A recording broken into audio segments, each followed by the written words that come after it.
Hello YouTube! Welcome to iScoot Connecticut. I'm your host Robert G. Today we are assembling my Senada Drifter electric bicycle.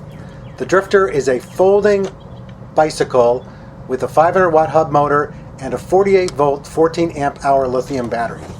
Currently it's only available in this flat black color with green wheels and accents.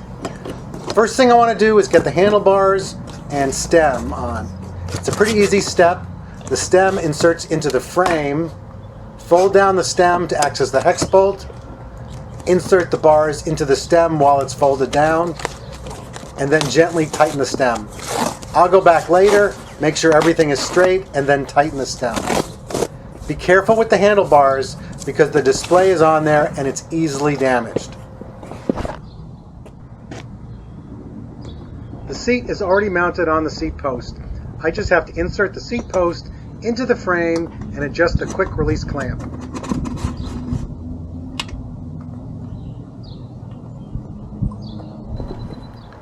There are a few different ways to get the front tire on. You can flip the bike upside down, lay it on its side, or just lift up the front forks. All these methods work better with a helper. I already inserted the front axle quick release into the front hub. The bike is not that heavy, so I'm just going to lift up the front of the bike. Make sure the brake is on the correct side and lines up with the pads and calipers as you put the wheel on. Tighten the quick release axle, and now the bike can stand on its own. We're really moving along well at this point.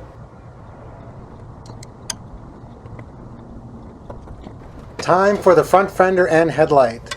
Fenders are metal and get very hot. I actually had to hose down the fender with water just to be able to pick it up.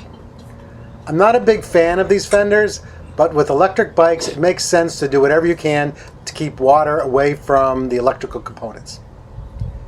It's straightforward to mount the fender and light. Just be careful to not lose any of the nuts, bolts, and washers. They're small, slippery, and you don't get any spares.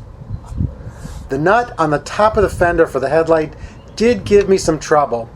I eventually used an open-end 10mm wrench to tighten it down properly.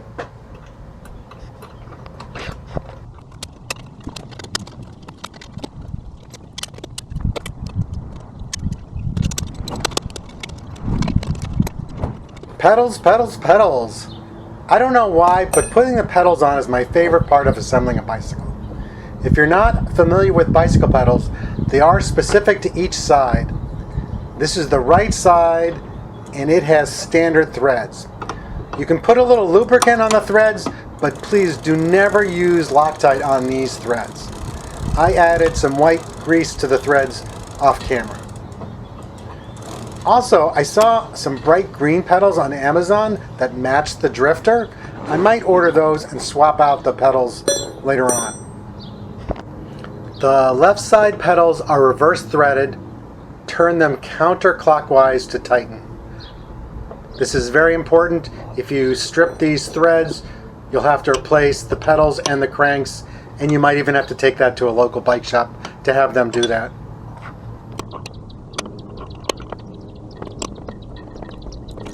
Okay, it's starting to rain, so we're going to hustle along here. The rear fender's already attached, but the struts aren't attached. I think they do that just to give it a little leeway in the box.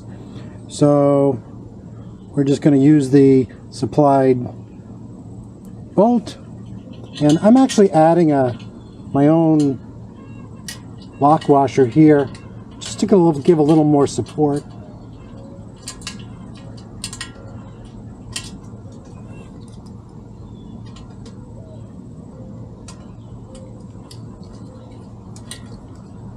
Fenders do tend to loosen up, so I think that lock washer in there will help, and if it doesn't, we'll come back later and add some Loctite.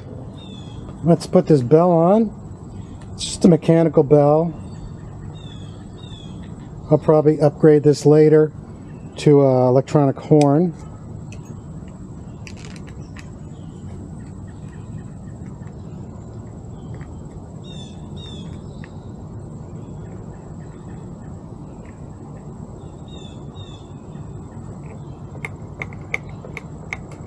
It just connects to the handlebars with a Phillips head screwdriver, and it's actually not that bad. Senada gives us this reflector. I'm assuming it goes in the front.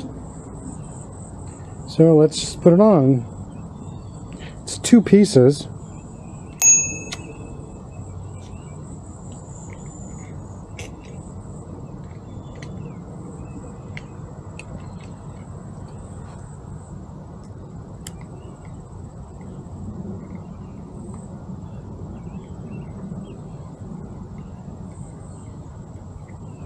And then the reflector slides onto this bracket.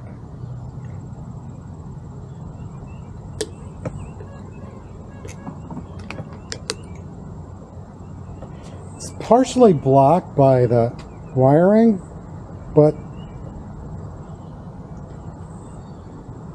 we'll put it on anyway.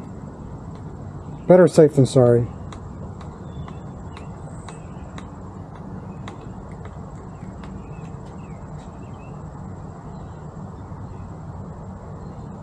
I'll swing the camera around so you can see it at the front. There's the front view of the reflector and the bell. Let's go ahead and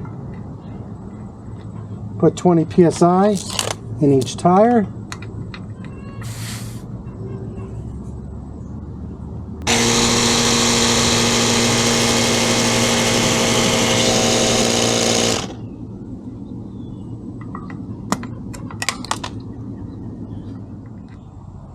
Here she is, all put together and assembled. I'm going to go through and just double check all my connections and that all my nuts and bolts are tight before we take it out for a ride. But it looks really sharp, and the unboxing and assembly was quite easy. Please like and subscribe. We're going to do a bunch of ride videos. We're going to check its top speed, check how well it can climb hills. We'll fold it up and see how well it fits in the car also.